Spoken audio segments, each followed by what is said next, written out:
ہاتھوں میں تلواریں لیے رسول اللہ صلی اللہ علیہ وسلم کے گھر کے چاروں طرف چھپ کر کھڑے ہو گئے۔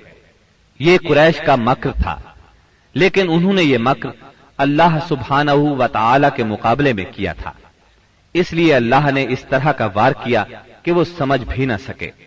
چنانچہ جبریل علیہ السلام نازل ہوئے اور نبی صلی اللہ علیہ وسلم کو قریش کی سازش کی خبر دی، ہجرت کی اجازت دی، دن اور نکلنے کا وقت مقرر کیا اور قریش کے مکر کو رد کرنے کا پروگرام بنایا۔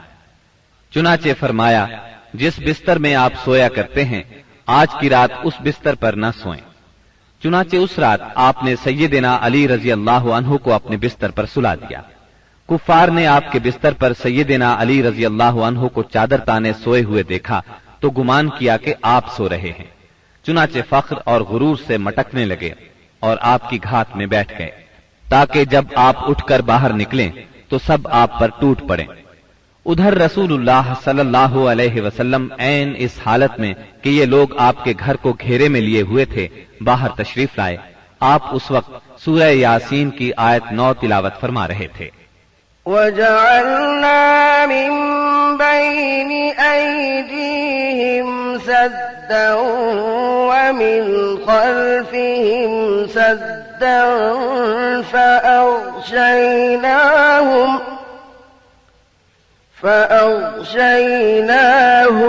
فَهُمْ لَا يُبْصِرُونَ۔ ہم نے ان کے آگے رکاوٹ کھڑی کر دی اور ان کے پیچھے رکاوٹ کھڑی کر دی، پس ہم نے انہیں ڈھانک لیا اور وہ دیکھ نہیں رہے ہیں۔ چنانچہ اللہ تعالیٰ نے ان کی نگاہیں پکڑ لیں اور وہ آپ کا قطعاً احساس نہ کر سکے۔ اس کے بعد آپ اپنے گھر سے اسی وقت ابو بکر صدیق رضی اللہ عنہ کے گھر تشریف لے گئے اور انہیں اللہ کے حکم کی خبر دی۔ ابو بکر صدیق رضی اللہ عنہ پہلے ہی ہجرت کے لیے تیار تھے، چنانچہ انہوں نے اپنا تمام اثاثہ 6000 درہم اور ستوؤں کا تھیلا لیا اور مکان کی ایک کھڑکی سے نکل کر دونوں حضرات نے یمن کا رخ کیا اور فجر کی پو پھٹنے سے پہلے سور نامی پہاڑ کے ایک غار تک جا پہنچے۔ کوہ سور مکہ معظمہ سے 5 میل دور جنوب مغرب میں واقع ہے۔ اس ویران پہاڑ میں ایک تنگ غار ہے، یہ غار سور کے نام سے مشہور ہے۔ یہ غار اب تک موجود ہے، مکے سے مدینہ شمال کی طرف ہے۔ قریش کا خیال تھا کہ آپ نے اپنا سفر شمال ہی کی طرف کیا ہوگا، لیکن آپ اپنے سفر کا آغاز مخالف سمت سے کر کے غار سور میں جا پہنچے۔ ابو بکر صدیق رضی اللہ عنہ بھی آپ کے ساتھ تھے، اس لیے انہیں یار غار کہا جاتا ہے۔ رسول اللہ صلی اللہ علیہ وسلم اپنے یار غار کے ساتھ 3 دن اور 3 راتیں غار سور میں رہے۔ رات کی تاریکی میں سیدنا ابو بکر صدیق رضی اللہ عنہ کے فرزند سیدنا عبداللہ بن ابی بکر رضی اللہ عنہ دشمنوں کی سرگرمیوں کی اطلاعات پہنچاتے رہے۔ ادھر سیدنا ابو بکر صدیق رضی اللہ عنہ کے غلام عامر بن فہیرہ بکریاں چراتے رہتے اور جب رات کا ایک حصہ گزر جاتا تو ان بکریوں کو لے کر ان کے پاس پہنچ جاتے۔ اس طرح دونوں حضرات دودھ نوش فرما لیتے۔ پھر صبح سویرے ہی عامر بن فہیرہ بکریاں ہانک کر چل دیتے اور وہ بکریوں کو عبداللہ بن ابی بکر رضی اللہ عنہ کے قدموں کے نشانات پر سے لے جاتے تاکہ وہ نشانات مٹ جائیں۔ باقی رہے قریش تو ان کے جوان رسول اللہ صلی اللہ علیہ وسلم کے اٹھنے کے انتظار میں گھر کو گھیرے بیٹھے رہے یہاں تک کہ صبح ہو گئی۔ صبح ہونے پر جب سیدنا علی رضی اللہ عنہ آپ کے بستر سے اٹھے تو قریش کے ہوش اڑ گئے۔ انہوں نے سیدنا علی رضی اللہ عنہ سے آپ کے بارے میں پوچھا تو انہوں نے جواب دیا، مجھے علم نہیں۔ اس پر انہوں نے سیدنا علی رضی اللہ عنہ کو مارا اور گھسیٹ کر خانہ کعبہ تک لے گئے۔ کچھ دیر قید رکھا، پھر جب محسوس کیا کہ انہیں قید میں رکھنے کا کوئی فائدہ نہیں تو چھوڑ دیا۔ اس کے بعد یہ لوگ سیدنا صدیق اکبر رضی اللہ عنہ کے گھر آئے۔ ان کی صاحبزادی سیدہ اسماء رضی اللہ عنہا سے ان کے بارے میں پوچھا۔ انہوں نے فرمایا، مجھے معلوم نہیں۔ اس پر خبیث ابو جہل نے ان کے رخسار پر اس زور کا تماچا مارا کہ کان کی بالی گر گئی۔ پھر انہوں نے ہر طرف آپ کی تلاش شروع کر دی اور یہ اعلان بھی کیا، جو کوئی ان دونوں کو زندہ یا مردہ حاضر کرے اسے ہر ایک کے بدلے 100 اونٹ انعام میں دیے جائیں گے۔ اس طرح بہت سے لوگ انعام کے لالچ میں نکل کھڑے ہوئے۔ کچھ تلاش کرنے والے غار ثور تک بھی جا پہنچے۔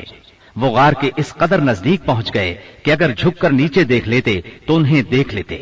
یہ صورتحال دیکھ کر سیدنا ابو بکر صدیق رضی اللہ عنہ فکر مند ہوئے۔ آپ صلی اللہ علیہ وسلم نے انہیں غمزدہ دیکھ کر فرمایا، ابو بکر، ایسے 2 آدمیوں کے بارے میں کیا خیال ہے جن کا تیسرا اللہ ہو؟ غم نہ کرو، یقیناً اللہ ہمارے ساتھ ہے۔ اس واقعے کا ذکر سورہ توبہ کی آیت 40 میں آیا ہے۔ إِلَّا تَنصُرُوهُ فَقَدْ نَصَرَهُ اللَّهُ إِذْ أَخْرَجَهُ الَّذِينَ كَفَرُوا ثَانِيَ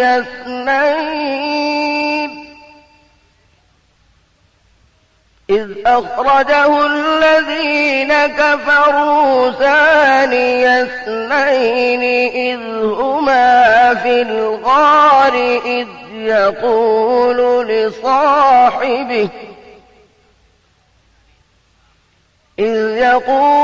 لِصَاحِبِهِ لَا تَحْزَنْ إِنَّ اللَّهَ مَعَنَا فَأَنزَلَ اللَّهُ سَكِينَتَهُ عَلَيْهِ وَأَيَّدَهُ بِجُنُودٍ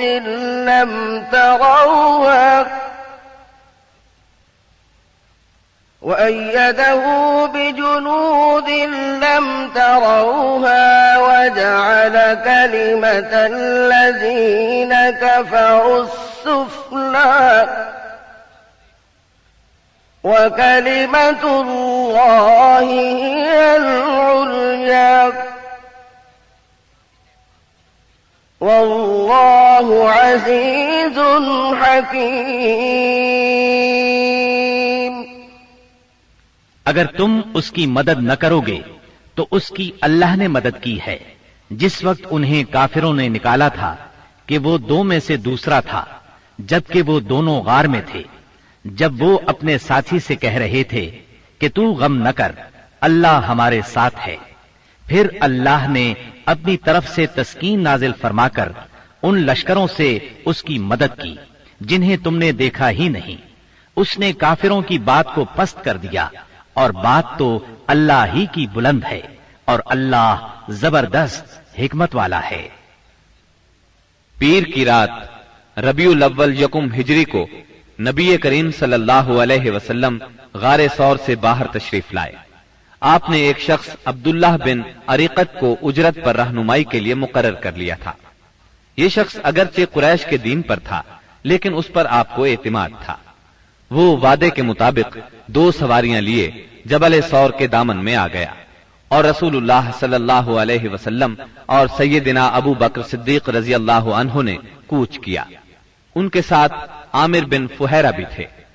عبداللہ بن عریقت آپ کو لیے پہلے جنوب کی جانب یمن کے رخ پر دور تک چلا، پھر مغرب کی طرف مڑا اور ساحل سمندر کا رخ کیا۔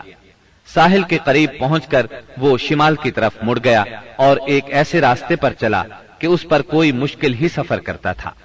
دوسرے دن یہ مختصر سا قافلہ ایک خیمے کے پاس پہنچا۔ یہ خیمہ خدید کے اطراف میں مشلل کے علاقے میں تھا۔ مشلل مکہ معظمہ سے 130 کلومیٹر کے فاصلے پر ہے۔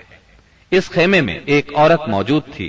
آپ نے اس عورت سے فرمایا، تمہارے پاس کھانے کے لیے کچھ ہے؟ اس نے معذرت کی اور بتایا، میری بکریاں چرنے کے لیے گئی ہیں۔ خیمے میں آپ کو ایک بکری نظر آئی، وہ بہت کمزور تھی، ریوڑ کے ساتھ نہیں جا سکتی تھی، اس لیے خیمے میں موجود تھی۔ اس کے تھنوں میں نام کو بھی دودھ نہیں تھا۔ رسول اللہ نے فرمایا، اگر آپ اجازت دیں تو ہم اس بکری کا دودھ دوہ لیں۔ یہ سن کر اس نے کہا، اس بکری میں دودھ کہاں؟ آپ نے فرمایا، آپ اجازت تو دیں۔ اس نے اجازت دے دی۔ آپ نے اسے دوہا تو دودھ سے ایک برتن بھر گیا۔ برتن اتنا بڑا تھا کہ ایک پوری جماعت مل کر اس کو اٹھا سکتی تھی۔ ام معبد کی حیرت کی انتہا نہ رہی۔ آپ نے پہلے اسے دودھ پلایا، جب وہ سیر ہو گئی تو اپنے ساتھیوں کو پلایا۔ جب وہ بھی سیر ہو گئے تو آپ نے دودھ نوش فرمایا۔ پھر اس برتن کو تھنوں کے نیچے رکھ کر دودھ دوہا، وہ برتن دوبارہ بھر گیا۔ برتن ام معبد کے پاس چھوڑ کر آپ آگے روانہ ہوئے۔ بکریاں چرا کر جب اس عورت کا خاوند گھر آیا تو دودھ سے بھرا برتن دیکھ کر حیران ہوا۔ دریافت کرنے پر ام معبد نے ساری بات کہہ سنائی۔ نبی صلی اللہ علیہ وسلم کا حلیہ سر سے لے کر پاؤں تک اور بات چیت کا انداز تک اسے بتایا۔ یہ سن کر ابو معبد بول اٹھا، یہ تو واللہ صاحب قریش ہیں، میرا ارادہ ہے کہ آپ کا ساتھ اختیار کروں، اور کوئی راستہ ملا تو ایسا ضرور کروں گا۔ کہا جاتا ہے کہ دونوں میاں بیوی کچھ عرصے بعد مدینہ منورہ پہنچے اور اسلام کی دولت سے مالا مال ہوئے۔ آپ قدیت سے آگے بڑھے۔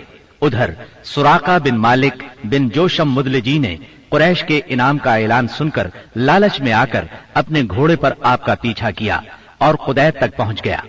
آپ کے نزدیک پہنچا تو اس کا گھوڑا پھسل گیا۔ سراقہ نیچے آ گرا۔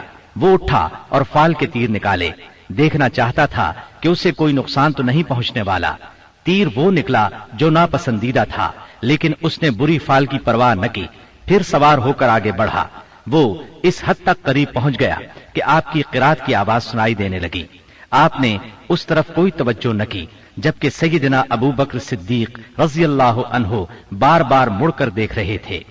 ایسے میں اچانک اس کے گھوڑے کے اگلے دونوں پاؤں زمین میں دھنس گئے، یہاں تک کہ گھٹنوں تک جا پہنچے اور وہ ایک بار پھر نیچے گرا۔ سراقہ نے گھوڑے کو ڈانٹا، اسے بڑی مشکل سے کھڑا کیا، اس کے پاؤں زمین سے نکالے۔ جب وہ سیدھا کھڑا ہوا تو اس کے پاؤں کے نشانات سے دھوئیں جیسا غبار آسمان کی طرف اڑ رہا تھا۔ سراقہ نے پھر فال کے تیر نکالے، پھر وہی ناپسندیدہ تیر نکلا۔ اس سے اس پر زبردست خوف اور روب طاری ہو گیا اور اسے یقین ہو گیا کہ رسول اللہ صلی اللہ علیہ وسلم کا معاملہ غالب آ کر رہے گا۔ چنانچہ وہ پکار اٹھا، مجھے امان دی جائے۔ آپ صلی اللہ علیہ وسلم اور آپ کے ساتھی ٹھہر گئے۔ یہ آپ کے نزدیک چلا آیا اور بتلایا کہ قریش نے کیا طے کیا ہے اور وہ خود کس ارادے سے آیا تھا۔ پھر اس نے سامان سفر اور مال کی پیشکش کی۔ آپ نے کچھ لینے سے انکار فرمایا، البتہ اس سے فرمایا تم ہمارے بارے میں کسی کو نہ بتانا۔ سراقہ نے پروانہ امن کا مطالبہ کیا۔ آپ نے عامر بن فہیرہ کو حکم دیا اور انہوں نے چمڑے پر لکھ دیا۔ پھر سراقہ وہاں سے واپس پلٹا اور جو کوئی آپ کی تلاش میں ملا اس سے کہتا گیا، میں اس طرف کی کھوج لے چکا ہوں، یہاں تمہارا جو کام تھا میں کر چکا ہوں۔ اس طرح تلاش کرنے والے اس راستے پر آگے نہ بڑھ سکے، واپس لوٹتے چلے گئے۔ راستے میں رسول اللہ صلی اللہ علیہ وسلم کو بریدہ بن حسیب اسلمی ملے۔ یہ اپنی قوم کے سردار تھے۔ قریش نے جس زبردست انعام کا اعلان کر رکھا تھا، اسی کے لالچ میں نبی صلی اللہ علیہ وسلم اور سیدنا ابو بکر صدیق رضی اللہ عنہ کی تلاش میں نکلے تھے۔ لیکن جب رسول اللہ صلی اللہ علیہ وسلم سے سامنا ہوا اور بات چیت ہوئی تو نقد دل دے بیٹھے اور اپنی قوم کے 70 آدمیوں سمیت وہیں مسلمان ہو گئے۔ پھر اپنی پگڑی اتار کر نیزے سے باندھ لی، جس کا سفید پھریرا ہوا میں لہرا رہا تھا، اور بشارت سنا رہا تھا کہ امن کا بادشاہ، صلح کا حامی، دنیا کو عدالت اور انصاف سے بھرپور کرنے والا تشریف لا رہا تھا۔ آپ وادی ریم میں پہنچے تو سیدنا زبیر بن عوام سے ملاقات ہوئی۔ یہ مسلمانوں کے ایک تجارتی قافلے کے ساتھ شام سے واپس آ رہے تھے۔ انہوں نے رسول اللہ صلی اللہ علیہ وسلم اور ابو بکر صدیق رضی اللہ عنہ کو سفید پارچجات پیش کیے۔ سوموار 8 ربیع الاول 14 نبوت بمطابق 1 ہجری 23 ستمبر 622 عیسوی کو رسول اللہ صلی اللہ علیہ وسلم قباء میں داخل ہوئے۔ ادھر اہل مدینہ نے جب سے رسول اللہ صلی اللہ علیہ وسلم کی روانگی کی خبر سنی تھی، روزانہ صبح ہی صبح حرہ کی طرف نکل جاتے تھے، اور جب سخت دوپہر ہو جاتی تو واپس پلٹ آتے۔ ایک روز طویل انتظار کے بعد لوگ اپنے اپنے گھروں کو واپس جا چکے تھے کہ ایک یہودی اپنے کسی ٹیلے پر کچھ دیکھنے کے لیے چڑھا۔ کیا دیکھتا ہے کہ رسول اللہ صلی اللہ علیہ وسلم اور آپ کے ساتھی سفید کپڑوں میں ملبوس چلے آ رہے ہیں۔ اس نے بے خود ہو کر نہایت بلند آواز سے کہا، عرب کے لوگوں، یہ رہا تمہارا نصیب جس کا تم انتظار کر رہے تھے۔ مسلمانوں نے اس کی آواز سنی تو ہتھیار اٹھا کر استقبال کے لیے دوڑ پڑے۔ سب نے مل کر